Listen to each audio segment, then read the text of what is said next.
It just seemed like we had lots of tension with each other, and I couldn't quite figure out why. It was a very weird conversation, but the fact that he felt comfortable enough to talk about my private parts for 45 minutes, first of all at all, but for 45 minutes, and I don't even know you, and you're my boss.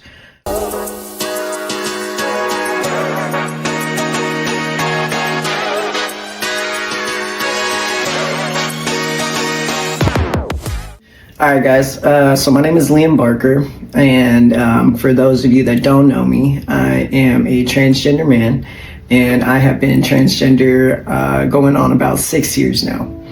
So today I want to talk about something that happened to me last year, and it's something I don't really like talking about, but it is the reason why I left my job and got a new job, and it's kind of important for where I'm at in my life right now. So I'm not going to say the name of the company in my stories, but I was working somewhere, had a boss that I loved. He was like my dad. He went somewhere else, whatever. Got a new boss that came in, and from the jump, it just seemed like we had lots of tension with each other, and I couldn't quite figure out why. So then, about a couple weeks into him being there, he says that he wants to have one-on-one reviews with each manager individually, kind of to get to know them better. So in my head, I'm thinking, awesome, this is going to be the time that we can kind of hash out whatever our issue is, kind of get on a positive point and move forward from this, get to a stronger bond. So I sit down with him, we sit in this room, it's just me and him. I'm thinking we're gonna have that talk, but also he's gonna have things to, obviously probably has things he's viewed that he wants for me to work on, or things that he likes, or even tell me the direction that he'd like to go in being a new manager to the company. So these are all the things I'm expecting. I sit down, no pen and paper. So already I know, I'm like, that's weird, he has no notes. Maybe he just has them all in his head, whatever. He starts off by saying, you know, I know that we have some tension and stuff, and I don't know if you know this, but before I even got officially hired here, I looked up all the managers on social media and kind of stalked you guys.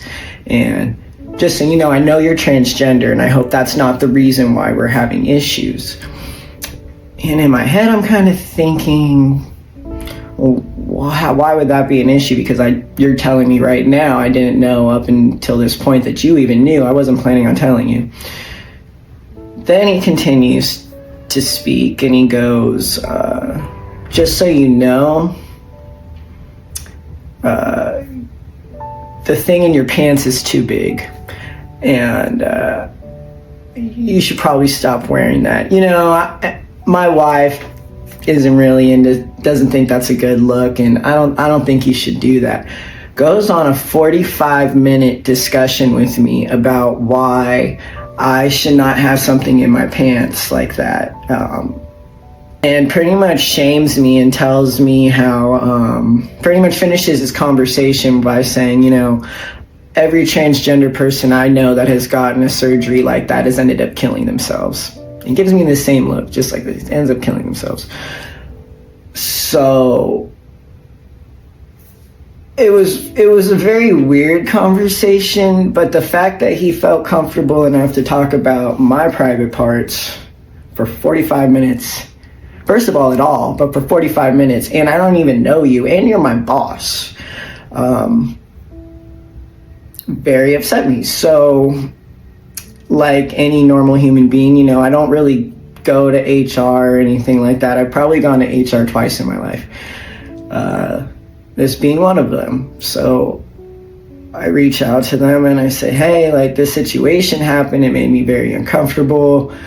You know, I don't know what you guys can really do, but at this point I just don't feel comfortable around him.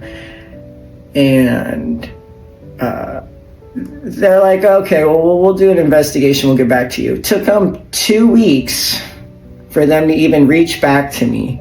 Took them a week and a half to even reach out to my boss. Eventually, they get back to me and they kind of yell at me and tell me, "You misunderstood. You don't understand. You just misunderstood the tone that he said or whatever." I really know the guy and don't believe that he would talk to you like that. Mind you, I was a person in the conversation. I don't over exaggerate anything. I verbatim told them what happened, and they also had video footage of the conversation with audio, so it's not like I could exaggerate any of that. They saw what happened, so it was very disheartening. He actually kind of shamed me to the point where I stopped wearing my Packer. Is why I'm making this video now, because it's been about a year now and I've been having some dysphoria about it, and as much as I feel and look like a man, I'm still just feeling like I'm missing the most important piece to the puzzle. So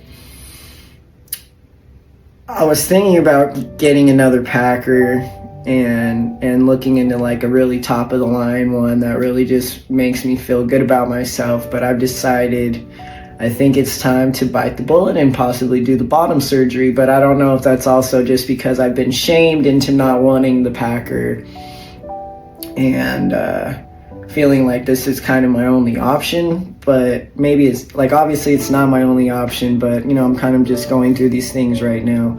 A reason why I haven't looked into doing the surgery before, after my top surgery, was because I think at the stats or the success rate at that time was about 50%, and that's pretty much a flip of a coin. And the way that I had seen some of the surgery outcomes at that point in time was pretty 50%. I've seen some people that really enjoyed it, and I've seen some people that were absolutely miserable. I've seen a guy that was wearing a diaper for a whole year and using a cane, and that horrified me. So I decided that I was going to put it on hold and revisit the decision once medical advances have developed a little bit more. So now 6 years in, I've just done some research, and I saw that the success rate for the phalloplasty surgery is now at about 80-90% success rate, which is pretty cool. And the nerve sensation still being there afterwards is at about 60-70 success rate, which are pretty good numbers. I'm kind of considering looking more into this and talking to my surgeon. I kind of had one that I wanted to talk to about. I think I reached out to them when this first happened last year, but due to starting a new job, I couldn't really take the time off to do the surgeries. But now that I'm at a new job that I love, I've been there for a while, they're very supportive. I think now's a good time to revisit this situation, and hopefully if I can find a good surgeon that I trust that can handle all the microsurgeries and all that stuff, microsurgery parts of the surgery, maybe early next year we can get this going. So if you guys have any feedback on any of the part of this video that I've shared with you guys, whether the story or my thoughts on getting surgery, please let me know, because I know I am an empowerment channel, but I am showing you some honesty and showing you a little bit of my dysphoria right now. So I'd like some feedback. But I love you guys, and I hope you have a good day.